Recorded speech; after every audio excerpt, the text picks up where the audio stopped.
Alright guys, how's it going? I can feel a sore throat coming on, so please bear with me if my voice is even harsher than normal. But I'm setting the scene of this video by taking a look at something that is extremely important to me, and that is ethics in journalism. First of all, we have the Ethical Journalism Network, and I'll be taking a look at their 5 core principles of journalism, and also a deeper look at some points over at the APA. That's the American Press Association, who have their own 9 principles of journalism. So starting over at the Ethical Journalism Network with number 1, truth and accuracy. Journalists cannot always guarantee truth, but getting the facts right is the cardinal principle of journalism. Journalists should always strive for accuracy, give all the relevant facts we have, and ensure that they have been checked. And when we cannot corroborate information, we should say so, and the APA agree. Any journalist's number 1 obligation is to the truth, and this journalistic truth is a process that begins with the professional discipline of assembling and verifying facts. Journalists should be as transparent as possible about sources and methods so audiences can make their own assessment of the information. And down at number 3 in the APA, we get the reason why. Because when the concept of objectivity originally evolved, it did not imply that journalists are free of bias. And why would it? Who is free of bias? Nobody. Nobody is truly neutral. Everybody has bias to different degrees. So what was called for was a consistent method of testing information, transparent approach to evidence, precisely so that personal and cultural biases would not undermine the accuracy of their work. Perfectly summed up by the method is objective, not the journalist. And this is by far and away the important thing. I am pretty sure there is not one single journalist in the entire tech press that hasn't been accused of bias. Because like I said, everybody is biased. So the single most important thing here is that your methods are objective. So here's an example of what I mean. In my MSI 1080 Ti Gaming X review, where I pitted the Nvidia card against the RX Vega Liquid, I benchmarked 7 games, and on average I believe the 1080 Ti was around 32% faster than the Vega Liquid. Now I'm constantly being accused of bias towards AMD, and a few times I've read over at Reddit that while people enjoy my analysis videos, they wouldn't trust my numbers, or they wouldn't trust my reviews, which I just find absolutely insane, because here we can see that my methods simply do not allow for bias. You see the exact same scene on both graphics cards, with stats such as the frame rate and the frame times being shown. Anybody else with these cards can go do that same scene and they should get the exact same numbers. So yes, while it's true that I would much rather the Vega Liquid was closer to the 1080 Ti than what it is, the facts are, during this review, the 1080 Ti was 32% faster. There is no way for me to fudge those numbers when you can see it for yourself on screen, because the method is objective, even if the reviewer has his or her own biases. Now back at the EJN, and I'm going to skip these 3 here right now and go straight to number 5, accountability, where it says a sure sign of professionalism and responsible journalism is the ability to hold ourselves accountable. And this is a real problem for journalists. And I would say it is an even worse problem for the tech press, myself included in that, and we all absolutely hate it when we get it wrong. And as journalists, when we commit errors, we must correct them. And our expression of regret must be sincere, not cynical. Like I said, this is incredibly tough for us guys, but this is what it should be. When we make a mistake, we hold up our hands and we say, sorry, I messed up. We listen to the concerns of our audience, and we will always provide remedies when we are unfair. But I am not immune to making mistakes either. And in fact, I made a pretty big error during my Vega Liquid review. What actually happened here was, I was in the middle of the Threadripper 1950X review, and then one day this Vega Liquid edition turns up at my doorstep, and to say I was mildly surprised at that would be an understatement. But I had to get the Threadripper review done as fast as possible, and then all over the weekend, I benchmarked a bunch of games and got the Vega review out for launch day. And as you can see, I'm actually playing through the games while I'm benchmarking. When I looked at the results, the 1080 Ti was only 16.5% ahead of the RX Vega Liquid. Now these were the exact same 2 cards that I benched later in MSI's 1080 Ti review, and as you already saw, the 1080 Ti was 32% faster than that. But at this point, these numbers were all I had to go on. But on closer inspection, it became clear to me that I had made a pretty serious error. So disregarding the built-in benchmarks, simply looking at gameplay, the difference was still only 17%. And as I went over it, I realised that the Fallout 4 benchmark was flawed because that game actually breaks down at too high frame rate. And in this instance, because the 1080 Ti was so much faster, it had actually reached the end of the benchmark long before the Vega Liquid had. And that's why Fallout 4 only had a 15% lead for the 1080 Ti in that particular benchmark sequence that I ran. And looking at some of the other results, my game choices here and my choice of benchmark sequence had given an unrepresentative result. And at the 12:45 minute mark of the video, what I said was the true figure here is probably closer to 27% rather than 17%.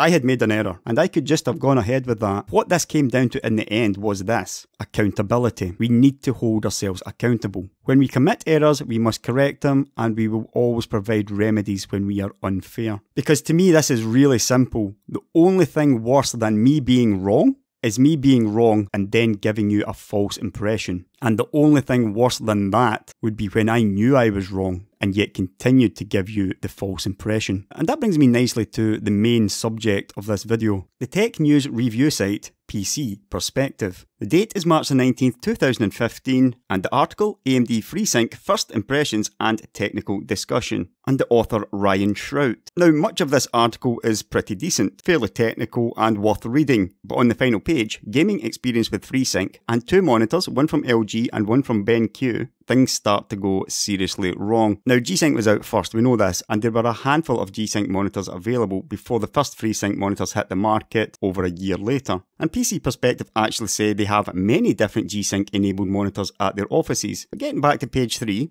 and the final part of the article, Ghosting Concerns, where Alan of PC Perspective did some more work looking into and exploring the ghosting on a bunch of panels. On the left is the Asus ROG Swift, the G-Sync monitor, and in the middle is the BenQ, and both of those are 144Hz TN, and on the right is the LG, which has an IPS display. So you would expect to see more ghosting on the IPS, as back then at least, IPSs generally had lower response times. But looking at this FreeSync versus G-Sync ghosting comparison, it is clear that the ROG Swift, the G-Sync monitor, is far superior, not just compared to the LG IPS, but also the BenQ TN panel in the centre, and we also see this still image showing the differences. Now the question is, why is this happening, and does it have anything to do with G-Sync or FreeSync? And in the following 2 paragraphs, we see some analysis of the probable reason why, which essentially comes down to what Nvidia has stated about their G-Sync technology, specifically the proprietary G-Sync module required for each G-Sync monitor. But before I continue with this, I'm going to have another look at the principles of journalism over at the APA again, and number 2,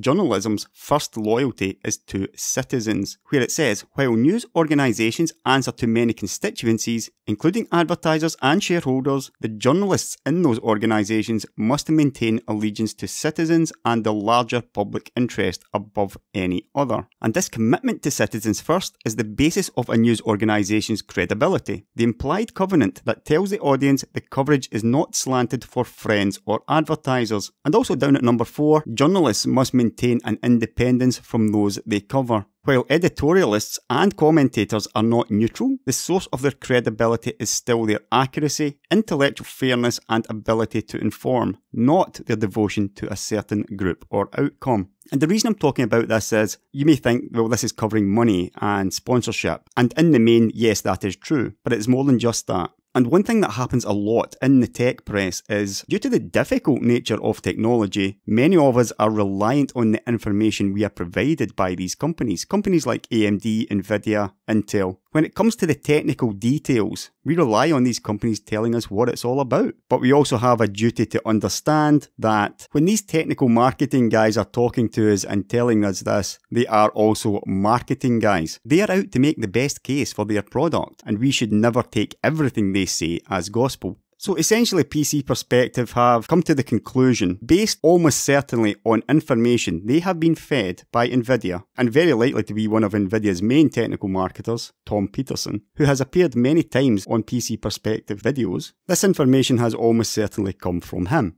This is likely the case because a few days later, Tom Peterson was talking to Forbes magazine, where he talks about the exact same things, we're also citing PC Perspective's article. So based on what is likely to have been a chat with Nvidia's technical marketers, PC Perspective have concluded that this is a FreeSync issue, and in the comments, many people disagreed with that analysis. With the first query being, Alan, could you explain to us how Adaptive Sync might introduce ghosting? I don't really see the connection. I would guess it has to do with the pre-configured settings of the monitor set by the manufacturer. Or am I missing something here? Then another poster follows up with saying, Adaptive Sync doesn't introduce ghosting, the panel does that. While also saying, a shit implementation equals issues, that is not FreeSync's fault. At this point, Alan claims that the implementation is FreeSync, at least as far as how AMD has been claiming it. Further down, we see the panel in the BenQ and ROG Swift are the same. The difference is how it is being driven. A following user says, talking about the ghosting, though FreeSync may not be able of correcting it, it is not introducing it either. So it's actually an issue of the panel technology and not really tied to Adaptive Sync. To which Alan responds, but FreeSync, Adaptive Sync are introducing it. And this continues on and on, an argument between a bunch of anonymous people, or maybe the same person, and Alan, arguing over whether or not FreeSync is responsible for this ghosting that we see, which culminates by a couple of links, showing a review over at a proper monitor review site, TFT Central, who when reviewing the same Asus ROG Swift discovered that ghosting was indeed present, and we can clearly see it here. At which point Alan admits that yes, there is light ghosting on the G-Sync panel, but nothing nearly as bad as what we see on the FreeSync panels.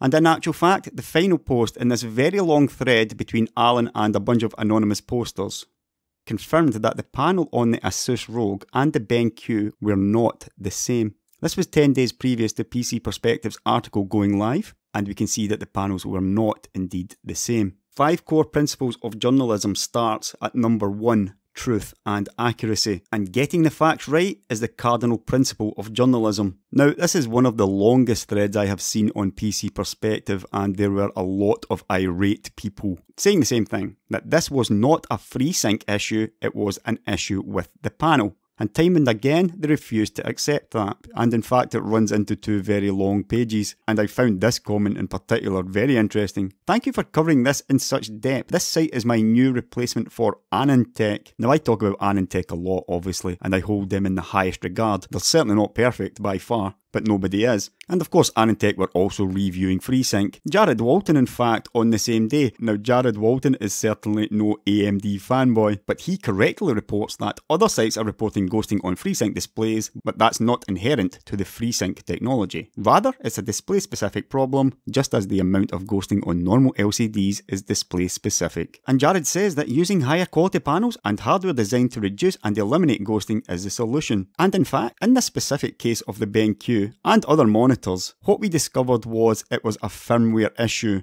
The monitor's overdrive was disabled when FreeSync became active, and when the monitor guys updated their firmware, that issue was solved. FreeSync technology had nothing to do with ghosting. But sadly, nobody at PC Perspective responded to this. Around 2 months later, they did however retest the BenQ with the version 002 firmware, and lo and behold, FreeSync ghosting problem was mostly gone. There is a slight negative shadow that can be seen, but it is vastly superior to what went before. But the fact is, stuff like this can be seen on the Asus G-Sync panel, even in the original PC Perspective video. You just need to pause the video at the proper point. But right here is the biggest problem. Number 5, accountability. Always provide remedies when we are unfair. PC Perspective were incredibly unfair on FreeSync. Free technology which basically gives an identical experience to the expensive G-Sync option. Yet this video, FreeSync versus G-Sync ghosting comparison, remains on the PC Perspective YouTube site, and the article remains unchanged. Now you can see what people think of it with 279 upvotes and 327 downvotes. But this video has been viewed over 55,000 times, which by looking at this is anything between 5 and 10 times the normal viewing figures for a PC Perspective video. And I am forced to ask, why does this remain? Why not just change the title to something more representative? For example, by completely removing the FreeSync and G-Sync words. We know it can't be for clickbait reasons. PC Perspective would clearly never do anything like that, as you saw from their Twitter comment,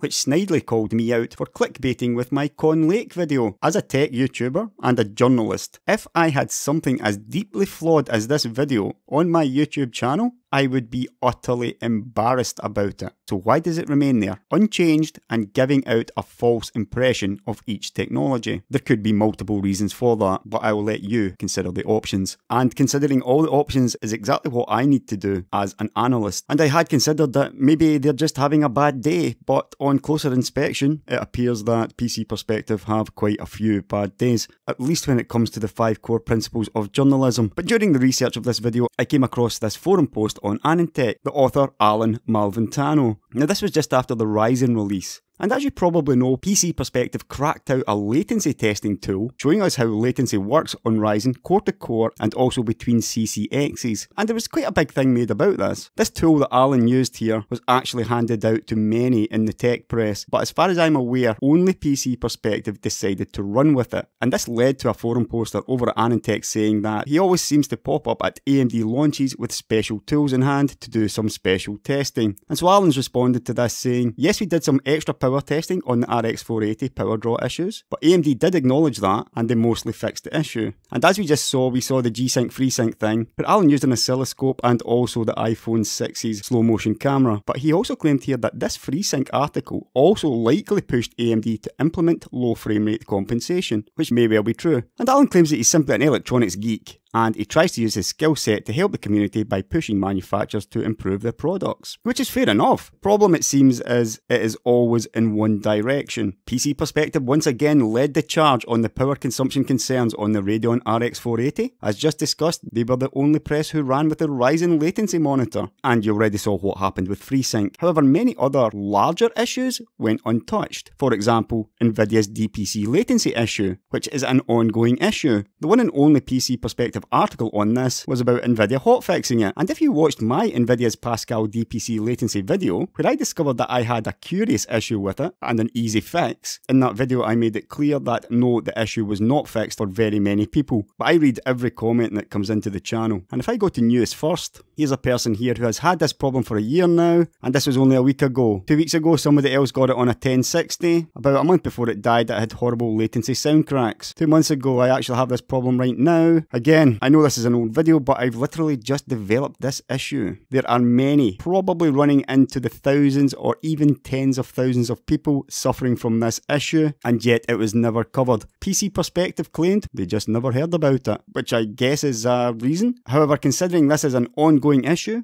and PC Perspective certainly have plenty of Pascal graphics cards, you'd think that this is something warranting investigation. But this highlighted part of the comment was quite revealing to me when he said that it likely pushed AMD to implement low frame rate compensation. And going back to the Twitter discussion I had with PC Perspective back after the Coffee Lake con job video, when the discussion moved on to why PC Perspective hadn't noted that Intel had changed their policy on providing turbo values, PC Perspective said no, it's not in their launch review as they were still working on personnel to change the internal decision. Different tactics to elicit change is good. To which I respond, sure, and my preference is for the bad publicity tactic, which starts with consumer knowledge of events which should come from the press. And my question here to PC Perspective would be, why does Intel get special treatment? Why are you working on Intel personnel in order to change the internal decision, and yet you publicly air AMD's dirty laundry as often as you possibly can? You did it with the RX 480, you did it with FreeSync's ghosting, and you did it with Ryzen's latency. Why are you not dealing direct to AMD with these issues the way you do with Intel? And in terms of journalistic principles, this is where you're getting it seriously wrong. Number 7. Journalists must strive to make the significant interesting and relevant. Journalism is storytelling with a purpose. It should do more than gather an audience or catalogue the important. For its own survival, it must balance what readers know they want with what they cannot anticipate but need. And a great example of that would have been the Con Lake con job video, where the average user could never anticipate what Intel was up to when they changed their policy on turbo. Many of us in the press knew that something was amiss. Even yourself said you told Intel it was ridiculous to not publish the clock data. 2 months later, over at Computer Base, Con Lake was confirmed, with the i7-8700 unable to get near its 4.3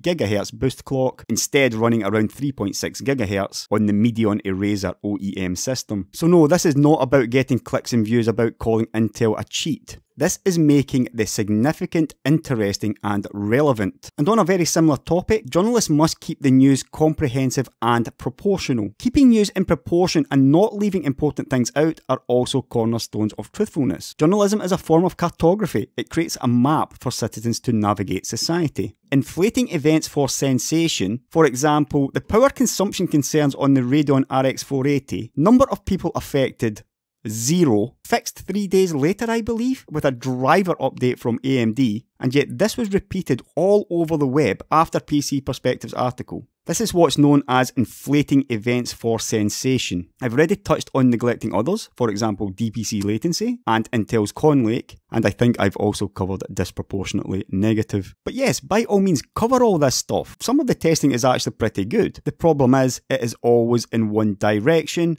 and you are simply not covering the relevant news, the stuff that consumers really need to know about. And look, I know that the AMD fanboys are annoying as hell, but if you're gonna do this, then that is why you are getting their ire in such numbers. It's because you're biased. But bias is okay, so long as you are covered by the 5 core principles of journalism. I could go on and on picking articles out of PC Perspective that are simply biased, lacking accuracy and truth, and with zero accountability. But it's time now to deal with number 2 on this list, independence. Because journalists must be independent voices. We should not act formally or informally on behalf of special interests, whether political, corporate or cultural. And we should declare to the audience any of our political affiliations, financial arrangements or other personal information that might constitute a conflict of interest. And if you think I've been unfair on PC Perspective here, the reason for this first 20 minutes will soon become very clear. Back at the end of August, I read something over at MarketWatch which caught my eye. An opinion article, AMD is making a big bet on the commercial PC market. But that wasn't what caught my eye. What caught my eye was the writer of the article, Ryan Shrout. And scrolling down to the bottom, Ryan Shrout is the founder and lead analyst at Shrout Research. He has 17 years of experience evaluating and analysing hardware and technology, as we know, as the owner of PC Perspective. When I first saw this, I thought, it looks like Shrout is branching out. Nothing wrong with that. In fact, many of us in the tech press, myself included, have done analyst and consultancy work.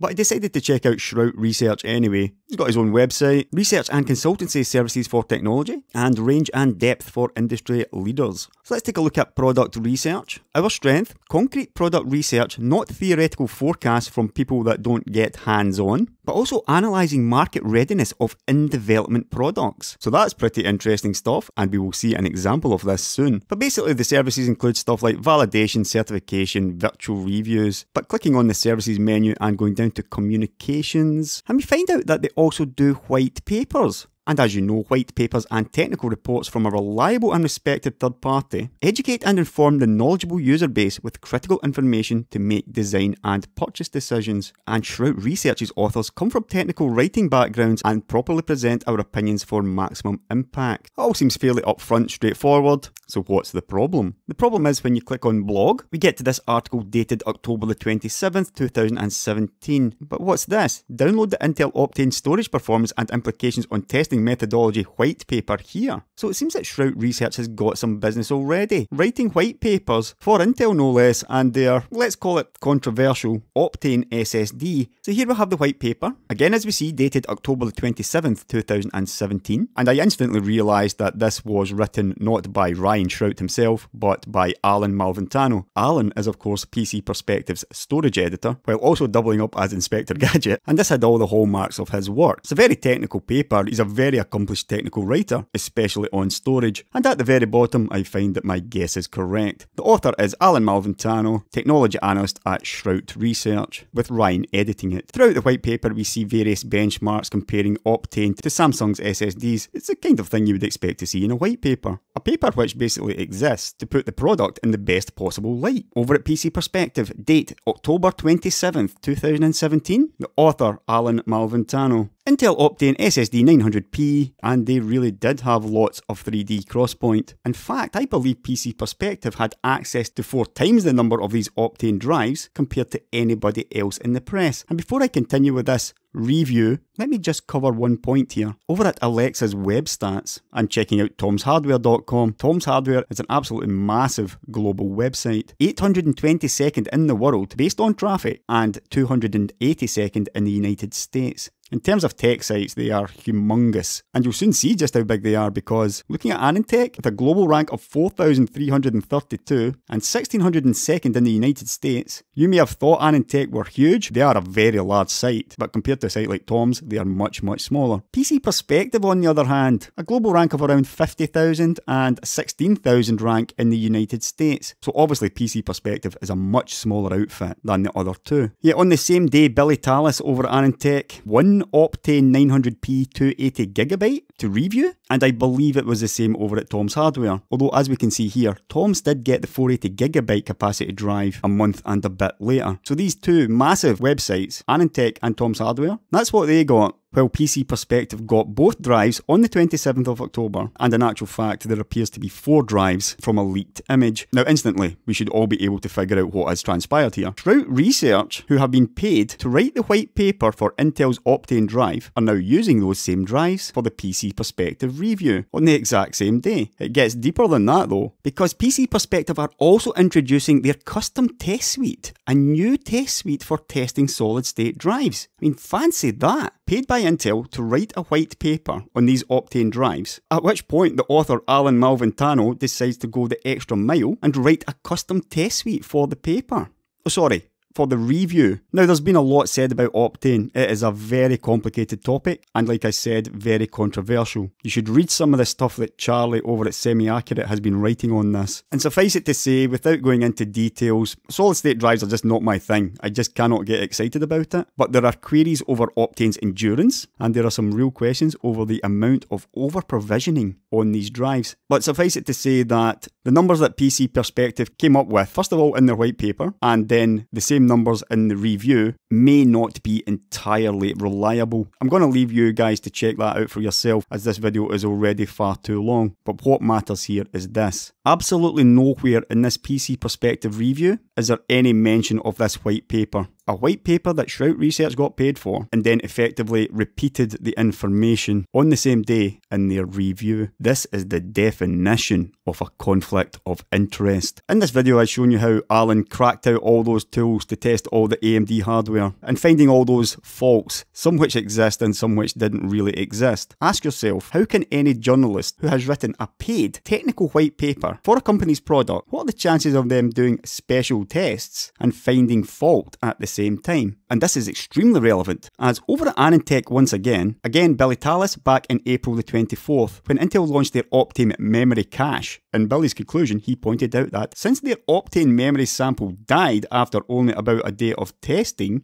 we cannot conduct a complete analysis of the product or make any final recommendations. Now that was almost certainly just bad luck, or maybe there is something actually wrong with Optane. The point here would be, what do you think the chances are of you being told this relevant information from an outfit like PC Perspective? Anything that appears in the white paper has to appear in the review. You can't have both being different. In a sense, you are looking at a paid review of Intel's Optane, and yet absolutely nowhere in this review is there mention of any compensation. So this looks pretty bad, and in fact you'd think it can't get any worse than that. But if that's what you're thinking, you're wrong. Get prepared to file this one under extreme idiocy. Early December, and AnandTech's editor-in-chief Ryan Smith posted a rather mind-boggling tweet. While we're on the subject this week, here's another dumb thing from AMD. The first dumb thing was the RX 550 fiasco, but forgetting about that for now. On the Radeon Pro website, the link to buy a Vega Frontier Edition Liquid from Amazon seems to include a PC Perspective affiliate code, and we see the picture. And Ryan continues, and it's been removed. This happened very quickly after his tweet, and he says, "Thanks for the quick action, whoever you are. However, for anyone keeping score, this was originally reported back to AMD in October,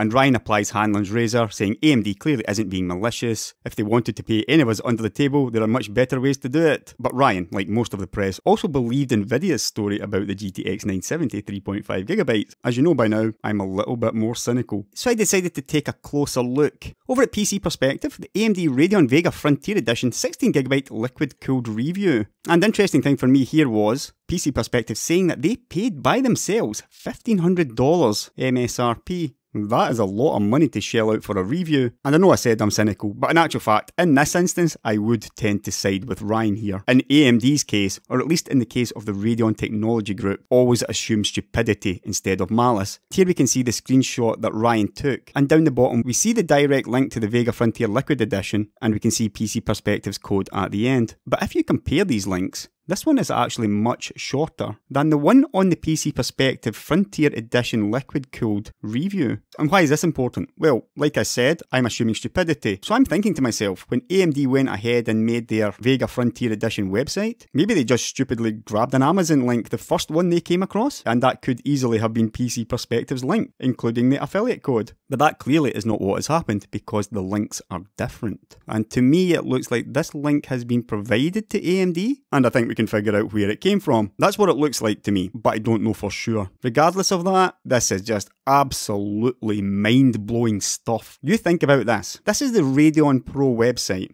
where you can purchase Vega on Amazon with an affiliate link which should be owned by AMD. AMD are the ones that should be getting the commission for each sale through their own website. But instead, PC Perspective will be getting paid around 4-5% for every single Vega Frontier Edition sale. These cards were how much? $1,500. 5% of that? How many people do you think actually bought these cards through the Radeon Pro website? And as if that wasn't bad enough, this is extremely important information, because as this is a direct link, basically going straight to the item with PC Perspective's affiliate tag, PC Perspective will know exactly how many of these AMD have sold through the website. I have got absolutely no words to describe how I feel about this. And all that first 20 minutes of the video, it showed how biased PC Perspective have been against AMD, going back years. And then seeing this, I am just shaking my head in sheer disbelief. Whatever it is you think you gained from PC Perspective, because of this affiliate thing, as soon as the money dries up, you will lose it, and they will be back dragging out gadgets and downplaying your releases as much as possible. What you did achieve was, you've pissed off Ryan Smith at AnandTech, and you have pissed off me.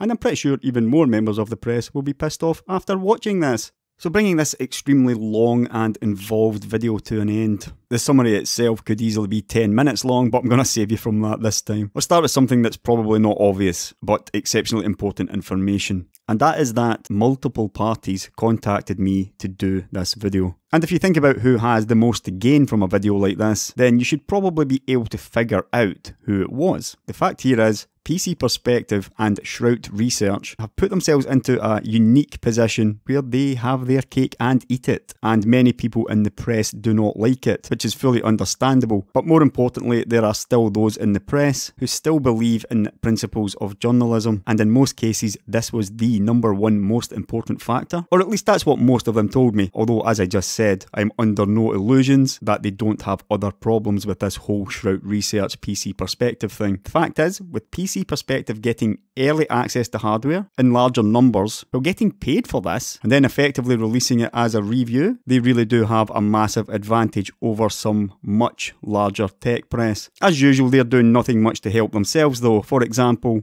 as I mentioned earlier, Tom's Hardware only got the one 240GB drive to review, at the same time PC Perspective had 4. But Tom's then went ahead and reviewed the 480 a couple of months later, presumably at Intel's behest. Had I been the reviewer, I know where I would have told Intel to shove it. Because like Billy Tallis said in his Intel Optane review, Intel has almost taken all the fun out of testing an SSD. And if you're good at reading in between the lines, as far as Shrout Research, that's you Ryan and you Alan, undoubtedly watching this video. You see this guy here, Anand, and this guy here, Scott Wasson, and this guy here, Anshul Sag. They were all owners of large websites as well. Yet when Anand moved on to Apple, he passed over the reins to somebody else. And when Scott Wasson moved on to AMD, he also passed on the reins. And when Anshul Sag joined Moore Insights, he also left Brightside News. And one of the main reasons for this is, of course, this here. Number 2. Independence and conflict of interest. I don't know who you two think you are, but you need to do the right thing and choose one or the other. You can either be Shrout Research or you can be PC Perspective, but you cannot do both at the same time. And there will be many thousands of Adored TV fans and PC Perspective fans watching this video and feeling probably very confused about it, wondering what to do next.